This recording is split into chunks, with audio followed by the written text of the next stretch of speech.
أشهد أن محمد رسول الله.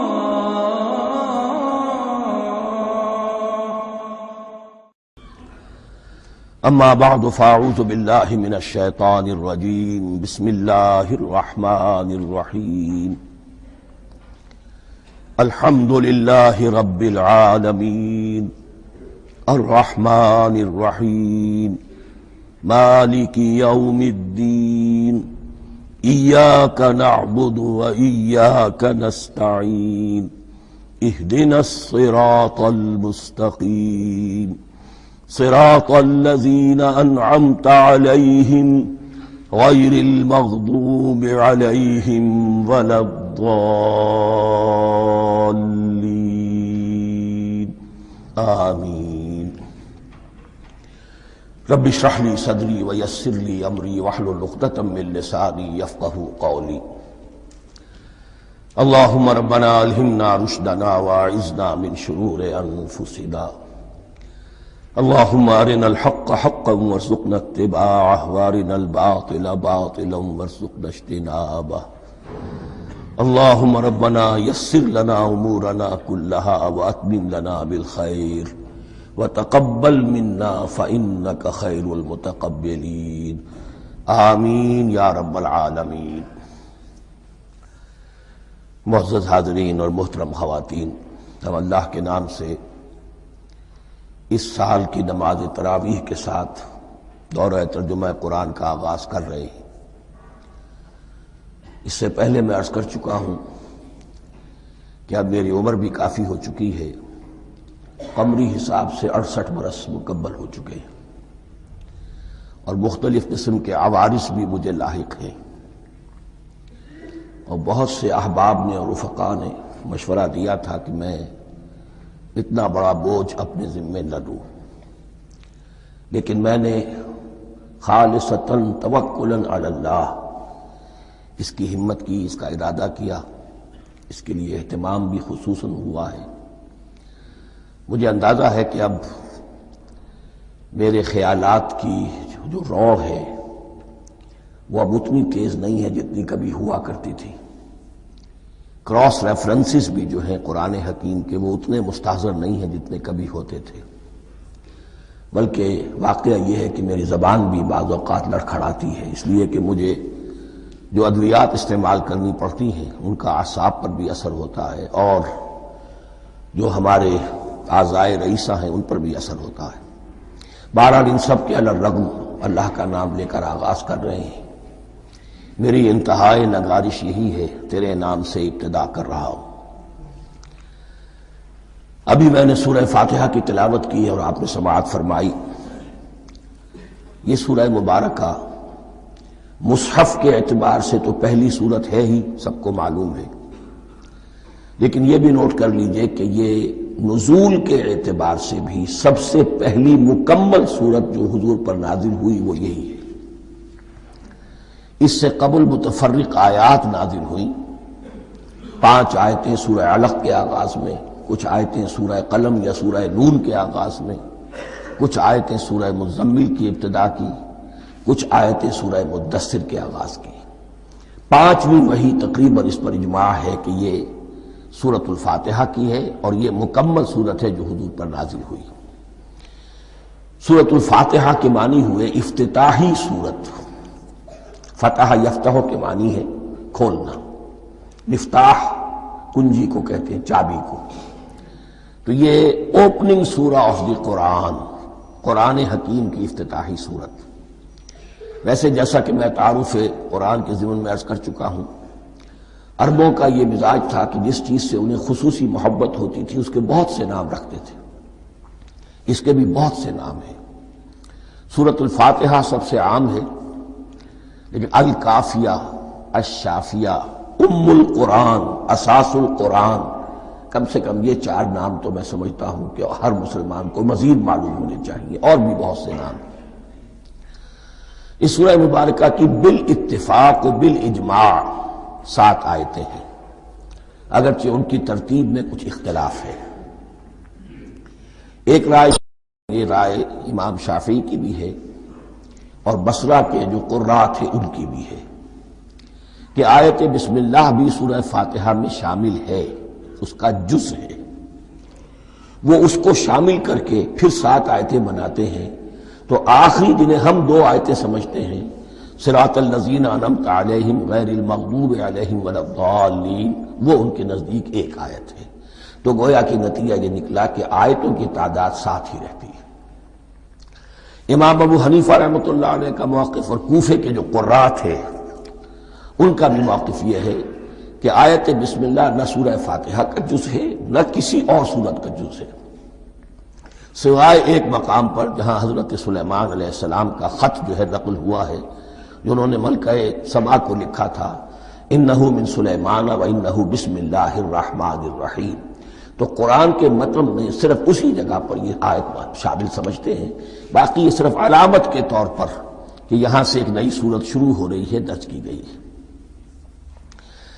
اس سورہ مبارکہ کو الصلاح قرار دیا گیا ایک حدیث میں، اس کا جو اسلوب ہے وہ دعا کا ہے، اور دعا کے ساتھ اس کی جو مناسبت ہے اور پھر اسی کی وجہ سے ہماری نماز کا یہ جزو لا ینفک بنا دیا گیا، بلکہ ایک حدیث جو میں آپ کو سناؤں گا اس میں اسی کو نماز قرار دیا گیا، الصلاح یہی ہے۔ ویسے وہ حدیث مبارک موجود ہے من لم یقرأ بفاتحۃ الکتاب لا صلاۃ لمن لم یقرأ بفاتحۃ الکتاب، جو شخص سورہ فاتحہ کی تلاوت نہیں کرتا اس کی کوئی نماز نہیں۔ اس کے حوالے سے بھی ہمارے ہاں 2 مسلک ہیں، ذکر صرف اس لیے کر رہا ہوں کہ آپ کے علم میں ہو، ان میں کوئی بنیادی فرق نہیں ہے، کسی بھی ایک رائے کا انسان قائل اور حامل ہو سکتا ہے بغیر اس کے کہ دوسرے کو بالکل غلط قرار دے، بلکہ یہ کہ اس کے لیے بھی گنجائش اپنے ذہن میں اور اپنے دل میں رکھے۔ تو ایک رائے یہ ہے کہ یہ میں کیا عرض کر رہا تھا کوئی بھول گیا ہوں،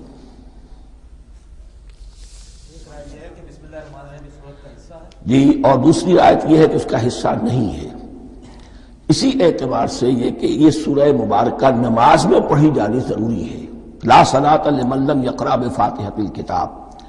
البتہ یہ اختلاف ہے، یہ بات جو میں ذکر کر رہا تھا جو ذہن سے نکل گئی، کہ آیا مقتدی جو ہے امام کے پیچھے کھڑا ہو کر جب نماز پڑھ رہا ہو تو کیا اس صورت میں بھی اس کے لیے لازم ہے کہ سورہ فاتحہ پڑھے؟ اس میں 2 رائے ہو گئی، بلکہ 3۔ ایک رائے انتہائی ہے اور وہ فقہ حنفی کی طرف منسوب ہے کہ اگر آپ امام کے پیچھے مقتدی کی حیثیت سے نماز پڑھ رہے تو کسی بھی رکعت میں آپ سورہ فاتحہ نہیں پڑھیں گے۔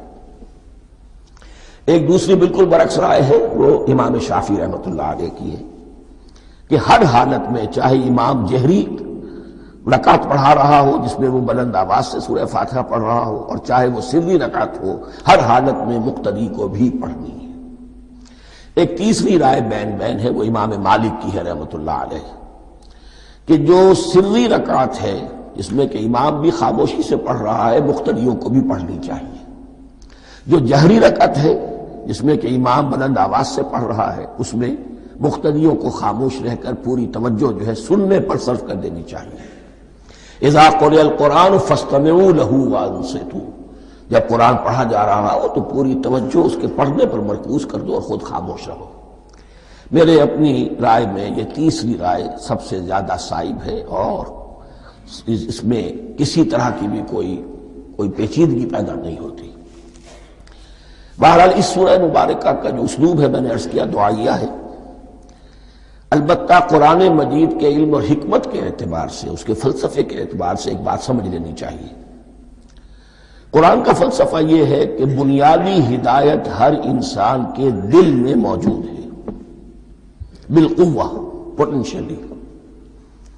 یہ جو قرآن مجید یا اللہ کی کتابیں نازل ہوتی ہیں یہ انہیں ایکٹیویٹ کرتی ہیں، وہ اندر کی جو ڈورمنٹ کانشسنس ہے، خوابیدہ شعور جو ہے اسے بیدار کر کے اور پھر یہ کہ اسے اجاگر کرتی ہیں۔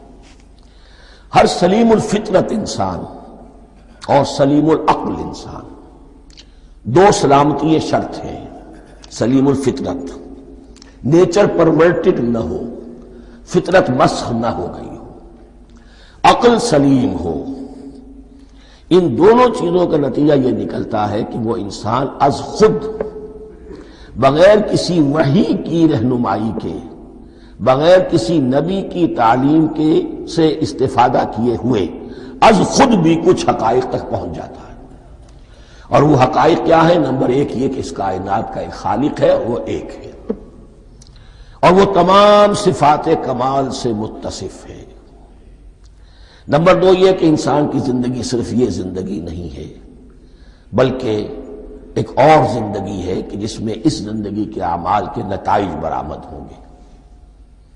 یہ دو باتیں، اس کی زیادہ وضاحت کے ساتھ جو ہے اس کا تذکرہ آئے گا سورہ لقمان میں، جہاں حضرت لقمان کی شخصیت کا تذکرہ ہے۔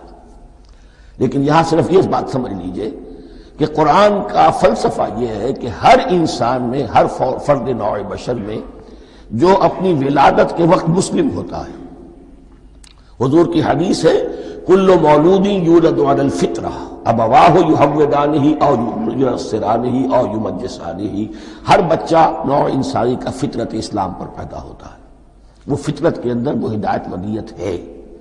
اب اگر وہ فطرت بس نہیں ہوئی اور عقل جو ہے وہ صحیح رخ پر کام کر رہی ہے تو ان دو حقائق تک وہ انسان خود پہنچ جائے گا۔ لیکن ان دونوں حقائق تک پہنچنے کے بعد اب وہ دست بستہ دعا کرے گا کہ اے رب اب مزید ہدایت تو مجھے عطا فرما۔ ایک تو یہ کہ میں کیا کروں کیا نہ کروں، میری عقل اس میں ٹھوکر کھا سکتی ہے، میں کسی اچھی چیز کو بری سمجھ سکتا ہوں، کسی بری کو اچھی سمجھ سکتا ہوں، تو مجھے صحیح راستہ، صحیح راہ ہدایت پر چلا۔ یہ دعا ہے جو انسان کرتا ہے جبکہ وہ ایمان باللہ اور ایمان بالآخرہ تک خود پہنچ چکا ہوتا ہے، اور یہ سمجھتا ہے کہ صحیح زندگی کا رخ یہی ہے کہ جس رب کو میں نے پہچانا ہے کہ وہ اس کائنات کا خالق ہے اور مالک ہے اور رب ہے، میں اس کی بندگی کروں، اس کی اطاعت کروں، اس کا حکم مانوں، اس کے راستے پر چلوں۔ لیکن وہ راستہ کون سا ہے؟ اس کے لیے پھر دست بدعا ہوتا ہے کہ پروردگار تو میری رہنمائی فرما۔ یہ مقام ہے کہ جہاں آپ سمجھ لیجئے اپنے آپ کو بھی آج اس جگہ پر تصور کرتے ہوئے پھر اس سورہ مبارکہ کو پڑھیے کہ آپ اس مقام پر اللہ کے فضل و کرم سے پہنچ چکے ہیں کہ اللہ کو آپ نے پہچان لیا اور اس کی توحید کو جان لیا، اس کی جملہ صفات کمال سے آپ واقف ہو گئے۔ آپ یہ بھی جان گئے کہ بڑھ کر اس کے حضور میں حاضر ہونا ہے اور وہ حساب کتاب لے گا۔ پھر آپ نے یہ عہد بھی کر لیا کہ اب زندگی گزارنی ہے اس رب کی بندگی میں، اسی کی فرما برداری میں۔ اب یہاں کھڑے ہو کر آپ پوچھتے ہیں کہ اللہ مجھے وہ تفصیلی ہدایت عطا فرما، ایسا نہ ہو کہ کبھی میں کسی راستے پر چلتا ہوا کسی پگڈنڈی پر مڑ جاؤں اور وہ تھوڑی سی جو ڈیوییشن ہو میرے راستے کی وہ میری عاقبت کو برباد کر دے۔ یک لحظہ غافل گشتم و صد سال راہم دور شد، اس لیے کہ ہوتا یہی ہے سیدھے راستے سے ذرا سی کوئی پگڈنڈی جو ہے تھوڑے سے اینگل پر نکلی ہے، لیکن جب چلتے جائیں گے آپ تو جتنے آگے بڑھیں گے اس پر، اس راہ صراط مستقیم سے آپ اتنے ہی زیادہ دور ہوتے چلے جائیں گے۔ یہ ہے قرآن مجید کی حکمت اور فلسفے کے اعتبار سے اس سورہ مبارکہ کا مقام۔ اب آئیے ہم بسم اللہ کرتے ہیں۔ بسم اللہ الرحمن الرحیم، شروع کرتا ہوں میں اللہ کے نام سے جو رحمان اور رحیم ہے۔ اس پر کچھ گفتگو ہو چکی ہے تعارف قرآن کے ضمن میں کہ رحمان اور رحیم دو نام ہیں کہ جو رحمت کے مادے سے نکلتے ہیں۔ رحمان میں اللہ تعالیٰ کی رحمت کا جوش، ہیجانی کیفیت، طوفانی کیفیت، اور رحیم میں اللہ تعالیٰ کی رحمت کا دوام اور تسلسل۔ یہ دونوں کیفیات اللہ کی رحمت میں بیک وقت موجود ہیں، جس کا ہم تصور نہیں کر سکتے۔ ہم سمندر کو دیکھتے ہیں، متلاطم سمندر ہے، اس میں ہیجان ہے، طوفان ہے۔ دریا کو دیکھتے ہیں کہ وہ سکون کے ساتھ چل رہا ہے، خاموشی سے چل رہا ہے، بہہ رہا ہے، بس تسلسل کے ساتھ بہہ رہا ہے۔ ہم ان دونوں کیفیات کو علیحدہ علیحدہ دیکھتے ہیں تو ہمارا ذہن ان دونوں کو بیک وقت اس کا تصور نہیں کر سکتا، تخیل ممکن نہیں۔ لیکن اللہ کی رحمت کی یہ دونوں شانیں مستقلاً ہر وقت موجود ہیں بیک وقت، اسی لیے ان دونوں کے درمیان کہیں حرف عطف نہیں آئے گا۔ بسم اللہ الرحمن الرحیم، الحمد للہ رب العالمین، کل حمد، اور حمد کو ذہن میں رکھ لیجئے، حمد مساوی ہے تعریف جمع شکر۔ عام طور پر ترجموں میں ایک لفظ لایا جاتا ہے، کل تعریف اللہ کے لیے، یہ کافی نہیں ہے۔ تعریف آپ کسی شے کی کر سکتے ہیں جس میں کوئی حسن ہے، خوبی ہے، کسی بھی اعتبار سے، خواہ آپ کو اس کے حسن و خوبی سے کوئی فائدہ حاصل نہیں ہو رہا۔ ایک پھول ہے، بہت خوبصورت ہے، بس ٹھیک ہے، خوبصورت ہے، آپ نے کہا، تعریف کر دی۔ شکر کرتے ہیں آپ اس شے کا جس سے آپ کو کوئی فائدہ پہنچا ہو، استفادہ ہوا ہو، آپ کی کوئی ضرورت پوری ہوئی ہو، آپ کی کوئی مشکل رفع ہوئی ہو۔ اور آپ دیکھیں گے کہ حمد میں یہ شکر کا پہلو غالب ہے۔ جتنی بھی دعائیں ہیں حضور سے منقول، شکر کے مقام پر وہاں حمد آتا ہے۔ بھوک لگی ہوئی تھی، کھانا کھایا، الحمدللہ الذی اطعمنی وسقانی۔ اب یہاں دیکھیے ترجمہ، تعریف نہیں، شکر ہے اس اللہ کا جس نے مجھے کھلایا اور پلایا۔ آپ بیت الخلاء سے باہر آئے، نجاستیں آپ سے دور ہو گئی، طبیعت میں انشراح ہوا، الحمدللہ الذی اذھب عنی الاذی وعافانی۔ وہ شکر ہے اس اللہ کا جس نے اذیت بخش چیزیں مجھ سے دور کر دیں اور مجھے عافیت بخشی۔ تو یہ الحمدللہ رب العالمین، اللہ تعالیٰ کا حسن و کمال اور حسن و جمال اپنی جگہ بھی اس انتہا کا ہے کہ جتنی تعریف اس کا حق ہے ہم کر ہی نہیں سکتے، لیکن اس کے احسانات اور انعامات ہم پر اتنے ہیں کہ ہم ان کو بھی گن نہیں سکتے۔ لہذا ایک ہی احصاء ہم نے کر دیا الف لام کے ساتھ، الحمدللہ رب العالمین۔ تمام تعریفیں اور کل شکر اللہ کے لیے ہیں کہ جو تمام جہانوں کا پروردگار ہے، رب ہے، مالک ہے۔ رب میں ایک مفہوم ہوتا ہے ربوبیت کا، اور اس میں مفہوم شامل ہوتا ہے تربیت کا، ربیانی صغیرہ۔ تو مالک ہونا اور تربیت دینا، آپ جس شے کے مالک ہوں گے آپ چاہیں گے اس میں بڑھوتری ہو، اس میں اضافہ ہو، وہ نشو و نما پائے۔ تو یہ دونوں چیزیں آپس میں ایک دوسرے کا جڑی ہوئی ہیں، پروردگار بھی اور مالک بھی۔ عام طور پر عربی میں رب کا لفظ مالک کے لیے آتا ہے، رب البیت، رب الدار، رب المال۔ تو مالک وہاں پر ظاہر بات ہے کہ اس سے مراد کیا ہے، مال والا، گھر والا، گھر کا مالک۔ تو کل شکر اور کل تعریف اس اللہ کے لیے ہے جو تمام جہانوں کا مالک بھی ہے اور پروردگار بھی ہے۔ الرحمن الرحیم، رحمان ہے اور رحیم ہے۔ اب دوبارہ اس کی میں وضاحت نہیں کروں گا۔ مالک یوم الدین، یوم دین کا مختار مطلق ہے۔ دین عربی زبان میں کہتے ہیں بدلے کو، دناہم کما دانو، کما تدینو تو دانو، یہ کہاوت ہے۔ جیسے اردو میں ہم کہتے ہیں جیسا کرو گے ویسا بھرو گے، کما تدینو تو دانو۔ تو یہ ہے بدلہ، اس کا بنیادی مفہوم جو ہے وہ بدلہ ہے۔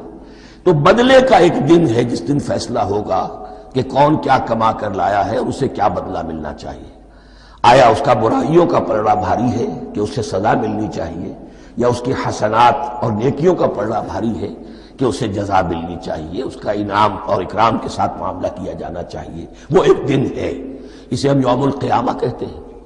اور لیکن اصل بات جو یہاں کہی گئی، یعنی ایک جملے میں تین باتوں کا اعتراف ہو رہا ہے۔ بعث بعد الموت، ایک دن آئے گا کہ ہم مرنے کے بعد تمام انسان اٹھا لیے جائیں گے، پھر حساب و کتاب، پھر اللہ کے ہاں حاضری ہوگی اور حساب کتاب ہوگا۔ اور تیسرا یہ کہ اس حساب کتاب کے دن کا مختار مطلق اللہ ہے، یعنی کسی اور کو اپنے ذہن میں سہارا بنا کر آپ زندگی گزاریں کہ وہ مجھے چھڑا لے گا، یا وہ ہستی جو ہے اتنی زوردار ہے کہ وہ مجھے بچا لے گی، اس سے اپنے دل کو، اپنے ذہن کو بالکل پاک کر لیجئے۔ مالک یوم الدین، ایک دوسری جگہ پر قرآن میں آیا ہے، اس روز کوئی پکارنے والا پکارے گا، لمن الملک اليوم للہ الواحد القہار، آج کے دن کس کا اختیار مطلق ہے؟ اور پھر کہا جائے گا اللہ کے لیے، الواحد قہار، جو پوری طرح چھایا ہوا ہے، بس تولی ہے۔ تو مالک یوم الدین، جو جزا و سزا کے دن کا مالک ہے۔ اب یہاں سے کلام ایک رخ بدل رہا ہے۔ ابھی تک تو یہ غائبانہ انداز میں کلام ہو رہا ہے، اللہ سے خطاب نہیں آیا اس میں ابھی۔ الحمدللہ رب العالمین الرحمن الرحیم مالک یوم الدین۔ اب خطاب ہے، ایاک نعبد و ایاک نستعین، ہم صرف تیری ہی بندگی کرتے ہیں اور کریں گے، اور ہم صرف تجھ ہی سے مدد مانگتے ہیں اور مانگیں گے۔ یہ ترجمہ میں کیوں کر رہا ہوں کہ یہ فعل مضارع ہے۔ عربی زبان میں فعل مضارع حال اور مستقبل دونوں کو کور کرتا ہے۔ ایاک کا جو ہے مفعول فاعلی جو ہے، مفعول جو ہے اس میں ضمیر مفعولی، اسے پہلے لا کر حشر کا مضمون پیدا ہو گیا۔ ہم تیری بندگی کرتے ہیں نہیں، ہم تیری ہی بندگی کرتے ہیں اور کریں گے۔ حال میں ترجمہ کیجئے تو یہ اظہار حال ہے، اور مستقبل میں ترجمہ کیجئے تو یہ ایک عہد ہے، قول و قرار ہے، بہت بڑا معاہدہ ہے۔ وَإِيَّاكَ نَسْتَعِينُ، اور صرف تجھ ہی سے مدد مانگتے ہیں اور مانگیں گے۔ اس میں بھی حال کا ترجمہ اظہار حال، اللہ کرے کہ واقعی ہمارا حال وہی ہو، جب ہم یہ الفاظ کہتے ہیں تو واقعتاً ہم اس پر پورے اتر رہے ہوں کہ اسی کی بندگی کر رہے ہوں اور اسی سے ساری استعانت اور استمداد کر رہے ہیں۔ جہاں تک مستقبل کا تعلق ہے وہ پھر ایک عہد ہے، اہدنا الصراط المستقیم، یہ مقام وہ آ گیا کہ یہاں تک تو اے پروردگار ہم پہنچ گئے تیرے فضل سے، تیرے کرم سے۔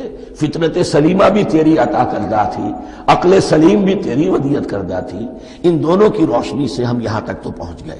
اب ہماری جو ضرورت ہے، احتیاج ہے، وہ کیا ہے؟ اہدنا الصراط المستقیم، ہدایت بخش ہمیں سیدھے راستے کی۔ یہاں دو باتیں سمجھ لیجئے، انفرادی سطح پر انسان کے لیے نہ معلوم کتنے مرحلے آتے ہیں ہر روز کہ جس میں وہ ایک ٹھٹک کر کھڑا ہو جاتا ہے، یہ کروں یا یہ کروں، دو آلٹرنیٹو سامنے آ رہے ہیں، فیصلہ کرنا مشکل ہو رہا ہے، قدم قدم پر ہدایت کی ضرورت ہے۔ اور اجتماعی طور پر نوع انسانی تین بڑے بڑے تمدنی مسائل میں واقعہ یہ ہے کہ تسلیم کر لیا جانا چاہیے کہ عقل انسانی اس کو راستہ نہیں دکھا سکتی۔ عام معاشرتی سطح پر مرد اور عورت کے درمیان حقوق اور اختیارات کا کیا توازن ہو، ناممکن ہے، انسان طے نہیں کر سکتا۔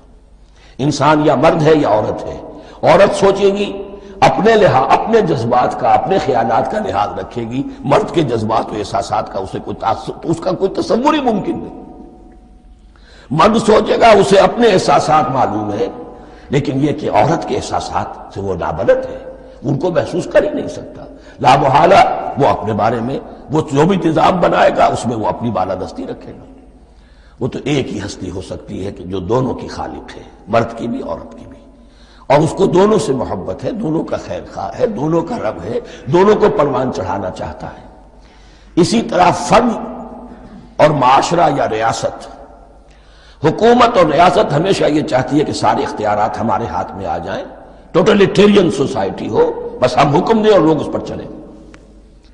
افراد یہ چاہتے نہیں، ہمیں آزادی ہونی چاہیے۔ اب آپ دیکھیے کہ دنیا میں کتنے جھگڑے چلتے ہیں اسی پر، فریڈم فریڈم فریڈم۔ وہ فریڈم واقعتاً اپنی جگہ پر ایک شے ہے، افراد کی آزادی ہونی چاہیے، لیکن افراد کی آزادی اتنی نہ ہو جائے کہ وہ مادر پدر آزاد ہو جائے، کوئی قانون، کوئی قاعدہ، کوئی اخلاقی کوئی حدود اور قیود جو ہے ان کا پابند نہ رہے۔ تو اب کہاں ہے وہ نقطہ اعتدال کہ جس میں انسان کی انفرادی آزادی، انفرادی اختیار اور ادھر اجتماعی مصلحتیں جو ہیں ان کو بیلنس کیا جا سکے؟ انسان طے نہیں کر سکتا، صرف اللہ ہی اس کے لیے نظام دے سکتا ہے۔ تیسرا مسئلہ ہے سرمایہ اور محنت، اس میں کیا توازن ہو؟ سرمایہ اور محنت دونوں مل کر کچھ بنا رہے ہیں، کچھ پروڈیوس کر رہے ہیں۔ اب اس میں نفع جو ہوا ہے اس میں سرمایہ کا کتنا حصہ ہونا چاہیے اور لیبر کا کتنا ہونا چاہیے، کون طے کر سکتا ہے؟ اس کے لیے بھی کہ ایسا نہ ہو کہ سرمایہ داری جو ہے آکاش بیل بن کر پورے معاشرے پر چھا جائے اور غریب بیچارہ، مزدور بیچارہ، کاشتکار بیچارہ وہ گویا کہ چکی کے دو پارٹوں میں پس کر رہ جائے، اس کی کوئی حیثیت نہ رہ جائے۔ لیکن یہ کہ دوسری طرف اگر یہ کہ مزدور کا جو حق ہے اس سے زیادہ اس کو دے دیا جائے تو سرمایہ جو ہے وہ سکڑ جائے گا، شائی ہو جائے گا، وہ پھر میدان میں نہیں آئے گا۔ کیا کیا جائے؟ کون سا نقطہ عدل و اعتدال ہے؟ یہ تین مسائل ایسے ہیں، اہدنا الصراط المستقیم۔ تو یوں سمجھیے کہ ایک جو بنیادی ہدایت تھی، ایک اللہ کو پہچان لینا، یہ جان لینا کہ کل حسن و جمال اور تمام انعام و اکرام کا منبع اس کی ذات ہے، وہ رحمان ہے اور رحیم ہے، اور یہ جان لینا کہ مرنے کے بعد جی اٹھنا ہے، حساب کتاب ہے، فیصلہ ہوگا جزا و سزا کا، اور مختار مطلق اس دن کا اللہ ہے۔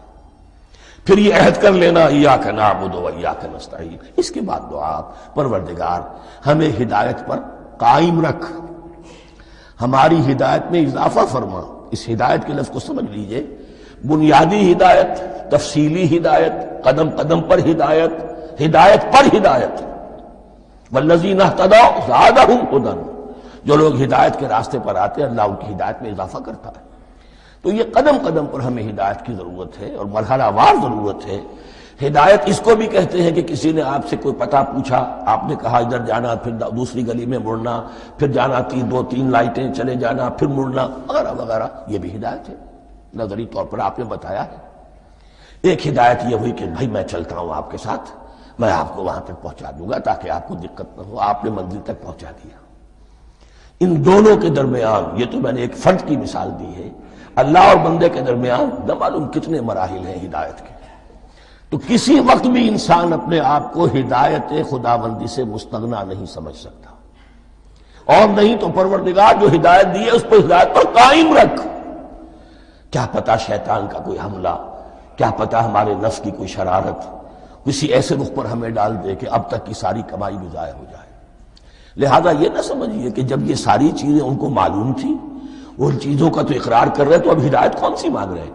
تو ہدایت کا تو بڑا میدان کھلا ہوا ہے، اور اس ہدایت کی وہ جو میں نے آخری شکل آپ کو بتائی ہے کہ منزل مقصود تک پہنچا دے، یہ ہدایت بھی قرآن مجید میں اس معنی میں بھی لفظ آیا ہے کہ اہل جنت جب جنت میں داخل ہوں گے تو جو ترانہ حمد ان کی زبان پر اس وقت ہوگا وہ کیا ہے؟ الحمدللہ الذی ہدانا لہذا وما کننا لنہتدی لولا ان ہدانا اللہ. کل شکر اللہ کا جس نے ہمیں یہاں تک پہنچا دیا، ہدایت دی یہاں تک پہنچا دیا، اور ہم ہرگز نہ پہنچ پاتے، ہم ہرگز ہدایت یافتہ نہ ہو سکتے اگر اللہ ہی ہمیں ہدایت نہ دیتا. اہدنا الصراط المستقیم، سیدھا راستہ. صراط الذین انعمت علیہم، اب اس کی مزید وضاحت ہے. راستہ اس کا ان لوگوں کا جن پر تیرا انعام ہوا. یہ کون لوگ ہیں؟ اس کی وضاحت آپ کو ملے گی سورہ نساء میں. من یطع اللہ والرسول فاولئک مع الذین انعم اللہ علیہم من النبیین والصدیقین والشہداء والصالحین. 4 طبقات ہیں منعم علیہم جن پر اللہ کا انعام ہوا ہے. چوٹی پر انبیاء کرام، اس کے بعد صدیقین کرام، اس کے بعد شہداء عظام، اس کے بعد عام صالح مسلمان صالح ہو. یہ بیس لائن ہے. اس سے اوپر کا درجہ شہداء کا ہے، اس سے اوپر کا درجہ صدیقین کا ہے، اور پھر اس سے اوپر کا درجہ انبیاء کا ہے. انبیاء میں سے پھر وہ بھی ہوتے ہیں کہ جو اولو العزم میں من الرسل ہیں. لیکن یہ 4 طبقات ہیں، ان کے راستے پر ہمیں چلا. غیر المغضوب علیہم ولا الضالین، جو مغضوب علیہم نہیں ہوئے، جن پر تیرا غضب نہیں ہوا. اور غضب ہوتا ہے ان پر کہ جو ہدایت کے واضح ہونے کے بعد ہدایت کو ترک کر دیں، وہ ہے مغضوب علیہم. جنہیں ہدایت مل گئی ہو، ہدایت کو پہچان لیا ہو، پھر اپنی شرارت نفس کی وجہ سے، اپنی نفسانیت کی وجہ سے، اپنے تکبر کی وجہ سے، اپنے حسد کی وجہ سے وہ اس حق کو رد کر دیں، اس کو ترک کر دیں. ان پر اللہ کا غضب آتا ہے. اور اس میں اس کی بہت بڑی مثال تاریخ کے اعتبار سے یہودی ہے. اللہ نے انہیں ہدایت دی، کتابیں عطا کی، تورات، انجیل، زبور، سینکڑوں نبی ان میں مبعوث کیے. 1400 برس تک نبوت کا تار ٹوٹا ہی نہیں، مسلسل. ابتدا میں بھی 2 نبی، موسیٰ اور ہارون، اور اختتام پر بھی 2 نبی، عیسیٰ اور یحییٰ علیہ السلام. اور ان کے مابین کوئی لمحہ نہیں آیا ہے تاریخ بنی اسرائیل میں جبکہ کوئی نہ کوئی نبی موجود نہ ہو. لیکن انہوں نے اپنی شرارت نفس کی وجہ سے ہدایت تورات سے بھی منہ موڑا، اور پھر سب سے بڑی بات یہ کہ ہدایت محمدی سے، ہدایت قرآنی سے بھی صلی اللہ علیہ وسلم منہ موڑا. وہ ہے مغضوب علیہم ولا الضالین، اور نہ ہی گمراہ ہوئے. یہ لفظ جو آتا ہے عربی زبان میں گمراہ کا بھی ہے اور تلاش حق میں بھٹکنے والے کا بھی ہے. ایک وہ شخص ہے جس پر حق ابھی واضح نہیں ہوا، وہ تلاش میں ہے، اس کے لیے بھی ضال کا لفظ آئے گا. اسی طرح کوئی شخص کسی کے عشق اور محبت میں ایسا ہو جائے، دیوانہ ہو جائے، اس کو بھی ضال کہتے ہیں. یعنی اس کے اوپر جذبات کا اتنا غلبہ ہو گیا ہے کسی کی محبت اور عشق کی بنا پر. تو حضور کے لیے یہ لفظ آیا ہے وَوَجَدَكَ ضَالًّا فَهَدَىٰ، اور یہ تو سورۃ الضحیٰ ہے، اکثر بیشتر لوگوں کو یاد ہوگی۔ تو یہ جو ضال کا لفظ ہے اس میں سمجھ لیجئے ضروری نہیں ہے کہ وہ گمراہ ہو، بلکہ وہ بھی کہ جو ابھی راہ ہدایت کی طلب میں اس کے حصول کے لیے اس کی تلاش میں کوشاں ہے، اور وہ بھی کہ جو کسی مغالطے کی وجہ سے حق سے منحرف ہو جائے۔ یہ بھی جان لیجئے کہ ایک ہے بدنیتی، تکبر، حسد، حق کو جان کر پہچان کر رد کر دینا یا چھوڑ دینا یا ترک کر دینا، ایک ہے کسی غلطی میں، کسی جذبات کے اندر آ کر، کسی غلو کے اندر مبتلا ہو کر اور حق سے منحرف ہو جانا۔ اس کی جو سب سے بڑی مثال ہے وہ نصارہ ہے، عیسائی ہے۔ حضرت مسیح کو انہوں نے مانا لیکن غلو کیا، یہ لفظ آئے گا آگے، لا تغلو فی دینکم، اپنے دین میں غلو نہ کرو۔ جیسے ہمارے ہاں بھی بعض لوگ ہیں جو حضور صلی اللہ علیہ وسلم کی تعریف میں، حضور صلی اللہ علیہ وسلم کے ساتھ اپنی محبت کے اظہار میں غلو کر جاتے ہیں۔ یہ انتہا درجے کو ہو گیا تھا حضرت مسیح علیہ السلام کے ماننے والوں میں، اور اس کی بنا پر انہوں نے تثلیث کا عقیدہ ایجاد کر لیا اور حضرت مسیح علیہ السلام کو اللہ کا بیٹا بنا دیا۔ تو اس کی سب سے بڑی مثال ضالین کی اس اعتبار سے کہ ہدایت پانے کے بعد کسی بدنیتی سے نہیں بلکہ کسی اچھے جذبے میں غلو کی وجہ سے، رسول سے محبت کرنا تو اچھا جذبہ ہے لیکن یہ محبت بھی ایک حد میں رہنی چاہیے۔ غلو کرے گی تو ظاہر بات ہے کہ اس کے بعد وہ گمراہی کی طرف لے جائے گی۔ یہ ہے اس سورہ مبارکہ کا ترجمہ، اور اس کے بعد آخر میں آمین کہنا یہ مسنون بھی ہے، کہنا چاہیے۔ البتہ اختلاف یہاں بھی صرف اتنا ہے کہ نماز میں جب آپ امام کے ساتھ ہیں، وہ اگر جہری قرات کر رہا ہے تو آیا اس کے بعد آپ کو بھی بالجہر کہنا ہے آمین یا نہیں کہنا، یہ اختلاف ہے، ان میں کوئی فرق واقع نہیں ہوتا۔ یہ چیز متفق علیہ کہ کہنا ہے آمین، بلکہ یہ آمین تو یہودیوں میں ہے، یہ آمین جو ہے یہ عیسائیوں میں بھی ہے۔ ان کی بھی جو پریئر، لارڈس پریئر ہے، اس کے بعد آمین، وہ آمین کہتے ہیں، وہ فرق، وہ لفظ ایک ہی ہے۔ اس لیے کہ عبرانی زبان اور عربی زبان، یا تو ہم یہ کہہ سکتے ہیں کہ دونوں بہنیں ہیں، کوئی ایک مشترک زبان تھی ان کی ماں جس کی یہ دو بیٹیاں ہیں، اور یا یہ کہنا پڑے گا کہ عربی زبان کی ماں جو ہے وہ عبرانی زبان ہے۔ بہرحال بڑا قریبی رشتہ عربی کا اور عبرانی کا ہے، اس اعتبار سے وہ آمین۔